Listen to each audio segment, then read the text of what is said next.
आइए हमारे साथ कार्यक्रम में शामिल हो रहे हैं पेडिग्री एडवाइजरी के फाउंडर्स दिलीप भट्ट साहब। 30 साल से ज़्यादा का लंबा गहरा अनुभव है दिलीप भट्ट साहब का institutional broking, corporate advisory, investment banking, PMS services और भारत के टॉप इक्विटी एक्सपर्ट्स में से भट्ट साहब का नाम शामिल होता है।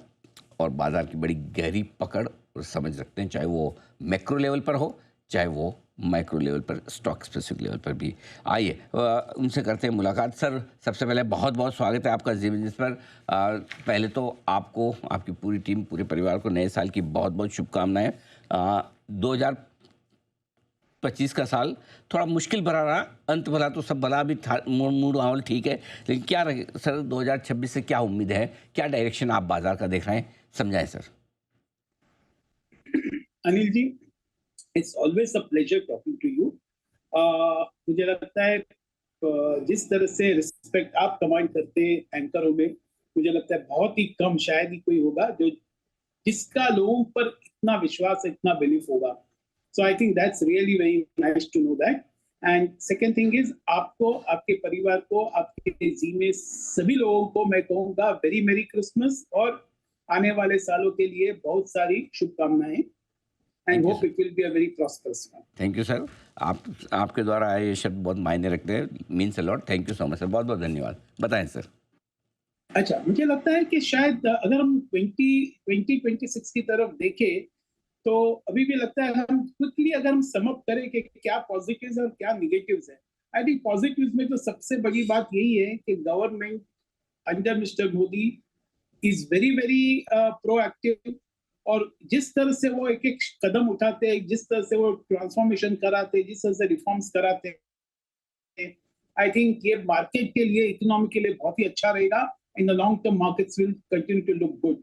आई थिंक हमने ये भी देखा है कि उन्होंने एक स्टीप इनकम टैक्स कट लिया, ट्रांसफॉर्मेशनल जीएसटी कट लिया, और देखा उसके उससे लगते हुए फेस्टिव सीजन सेल बहुत अच्छा रहा, पोस्ट जीएसटी कट बहुत अच्छा रहा। और थोड़े बहुत अगर हम निगेटिव्स की भी जरा की ओर देख ले, कि बॉन्ड यील्ड्स और एफएक्स मार्केट ऐसे जिस तरह से बिहेव करे, ऐसा लग रहा है उनको शायद इंडियन इकोनॉमी के बारे में काफी सारा चीज ठीक नहीं लग रहा है। और अगर हम देखें कि एफएमसीजी के सेल्स वो भी काफी फ्लैटिश है, वाइट गुड्स के सेल्स काफी फ्लैटिश है, ऑटोमोबाइल सेल्स तो काफी अच्छे थे, और जिसको बहुत अच्छा मल्टीप्लायर इंपैक्ट मिलेगा। मुझे लगता है markets are very very sharply divided on an overall basis, Anil ji. और आने वाले 6 महीनों में भी मुझे लगता है शायद ये वोलेटिलिटी बनी रहेगी, और शायद ये वोलेटिलिटी के चलते चलते 5-10% मार्केट में थोड़ा बहुत करेक्शन आ जाए तो कोई नई बात नहीं होगी। मार्केट शायद रेंज बाउंड रहेगा, ट्रेडिंग रेंज में ही रहेगा, ऐसा लग रहा है। Maybe I am wrong, I want markets to move up, but ऐसा लग रहा है कि शायद ओवरऑल सिचुएशंस ऐसे लग रहे हैं कि ये रेंज बाउंड ट्रेडिंग मार्केट रहेगा। Maybe end of second quarter we can revisit. बिल्कुल ठीक बात है, आपने पॉजिटिव नेगेटिव दोनों अच्छे से समझा है और क्या कुछ रहेगा। तो इस लिहाज से क्या आपको लगता है कि 2026 में भी आपको दोनों तरफ मौके मिलेंगे, बाजार मजबूत भी रहेगा, कमज़ोर भी रहेगा? किस तरह का डायरेक्शन आप देख रहे हैं, ये ज़रा समझाइए सर। मैं यही मानूंगा कि बाजार आपको अच्छा खासा काफी मौका देगा ये आने वाले साल में, स्पेशली मुझे लगता है फर्स्ट हाफ में।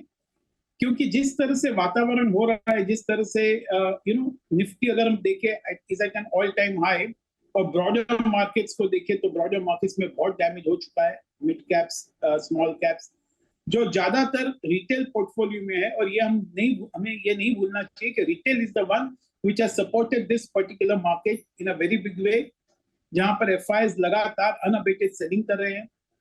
तो मुझे लगता है एक मौका बहुत मिलेगा during the first 6 month itself. जैसे मैंने कहा, ट्रेडिंग मार्केट रह सकता है, तो one should not be in a hurry to commit in this market. अगर अपने लेवल पे आते हैं, थोड़ा बहुत करेक्शन में मिलता है तो लेना चाहिए, बिकॉज वैल्यूएशंस सर्टेनली अभी भी बहुत फेवरेबल नहीं है। और अर्निंग्स एक्सपेक्टेशन मुझे लगता है शायद continues to be a challenge. Even next year अगर 15 to 17% आ गया तो मैं बहुत अच्छा मानूंगा। मुझे लगता है शायद ये that may not come out to be true. Maybe the base year will be the lower. तो one should be careful, one should wait for an opportunity जो हमारे हिसाब से बहुत मिल सकता है। बिल्कुल, तो मौका आपको दोनों तरफ मिल रहा है इस मार्केट में 2026 में। सर ये मौके कहाँ मिलेंगे? कौन सी थीम्स आपको लगता है या कौन से स्टॉक्स आपको लगता है जो 2026 के लिहाज से निवेश किए जा सकते हैं? मुझे लगता है एक तो एनर्जी सेक्टर है जो बहुत पिट चुका है और लास्ट एक साल में कुछ परफॉर्म नहीं कर किया है। सो एनर्जी सेक्टर और energy related sector, around energy sector, तो मैं कहूंगा कि एनर्जी में जैसे जेएसडब्ल्यू एनर्जी है, टाटा पावर है, उनको लेके एनटीपीसी को भी लेके ये थोड़े बहुत डिफेंसिव भी रहेंगे लेकिन अच्छा रिटर्न दे सकते हैं, बिकॉज हमारा यही मानना है कि जैसे डेटा सेंटर्स की जिस तरह से जिस तरह से सब लोग डेटा सेंटर कंस्ट्रक्ट कर रहे हैं, which is guzzling energy in a big way, demand for energy will continue to be good. तो इस लेवल से लगता है some of these frontline stocks in the energy sector looks very attractive, उसमें ध्यान देना चाहिए। और अराउंड एनर्जी रिलेटेड जैसे मैं कहूँगा ट्रांसमिशन है, और जिस तरह से सोलार भी बढ़ रहा है, मुझे लगता है शायद ये एनर्जी ट्रांसमिशन एक बहुत अच्छा अपॉर्चुनिटी दे सकता है। Though stocks are not cheap in that particular sector, ये एक सेक्टर में मानूंगा। सेकंड में ये भी समझूंगा कि सेकंड लाइन बैंक्स और थोड़े बहुत एनबीएफसी जहां पर हम देख रहे हैं कि एफडीए इन्वेस्टमेंट बहुत अच्छी तरह से हो रहा है, जहां पर काफी अच्छा इंटरेस्ट बैठ रहा है फॉरेनर्स को और पैसे आ रहे हैं ऑन स्ट्रेटेजिक सेल बेसिस। तो इस ये एंटायर सेक्टर पे ध्यान देना चाहिए जहां पर मौके भी अच्छे मिलेंगे। और ये सब कंपनी जो सेकंड टियर कंपनी जो अच्छे सेकंड टियर बैंक्स और फाइनेंस कंपनी जो अच्छी तरह से जिनके पास पैसा आ रहा है, वेल कैपिटलाइज्ड हो रहे हैं, सो आई थिंक उनका परफॉर्मेंस भी काफी अच्छी तरह से 2-3 साल के लिए बहुत अच्छा रहेगा। तो ये एक सेक्टर मैं मानूंगा is good.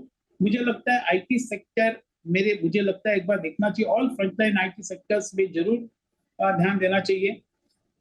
The AI rub-off effect will certainly come on Indian IT companies in terms of their software implementation. और मुझे लगता है सूनर देन लेटर इसमें विजिबिलिटी अच्छी इंप्रूव हो जाएगी। जैसे हमने देखा जब क्लाउड आया था तभी इंडियन आईटी सेक्टर को अच्छा मौका मिला था। तो I would say that IT is good, pharma looks pretty good and interesting. So these are some of the themes and these are some of the sectors around which I think जरा focus रहना चाहिए in this particular coming year. करके ऐसा लग रहा है कि जो सेक्टर 2025 में थोड़ा कम चले या पिटे हैं वहाँ पर ज़्यादा फोकस है। क्या ये सोचना ठीक है कि जो थोड़ा अंडर परफॉर्म किए हैं शेयर सस्ते हैं वो 2026 में अच्छा कर सकते हैं? अनिल जी, मैं ये मानूंगा कि overall I think it will become stock specific, it will become sector specific. I think ये हो गया कि शायद 2025 में जो काफी जो फैंसी रहा पिछले 2-3 सालों में, जो 225 में हमने देखा उसको वेयर ऑफ हो गया, काफी हद तक वेयर ऑफ हो गया। और ये एक फैक्टर जरूर रहा। I think that has played out very well. और ये सेक्टर वापस आएंगे, no I am not too sure. मुझे लगता है वो स्टॉक स्पेसिफिक ही आपको आंसर दे सकेंगे कि इसमें क्या होगा। बट ये जरूर है कि in a volatile situation mid caps and micro caps क्या होता है, जैसे मैं ऑलवेज कहता हूं, सबसे लास्ट बढ़ते हैं और सबसे पहले गिर जाते हैं। तो शायद ये अभी भी वही एकदम, I don't think it will attract so much investment, so much attention at the moment. ये है आपके लिए राय, बिल्कुल। और आखिर में सर जाने से पहले सोने चांदी पर आपको राय, क्या अभी भी निवेश के लायक बचे हैं 2026 के लिए ये?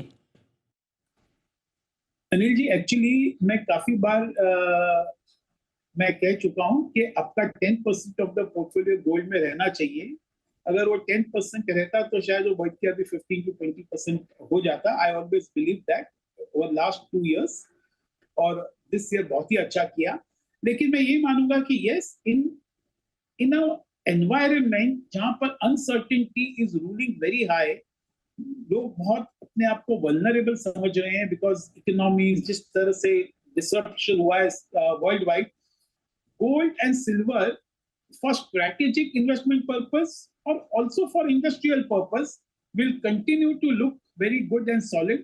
तो मुझे लगता है शायद गोल्ड और सिल्वर में अभी भी इन्वेस्टमेंट करना चाहिए एक लॉन्ग टर्म के हिसाब से और as a defence to your portfolio. Long term के लिहाज से यहाँ पर आप निवेश करें गोल्ड सिल्वर में 10% का पोर्टफोलियो में लोकेशन रहेगा उचित। बहुत बहुत धन्यवाद दिलीप सर आपका समय देने के लिए।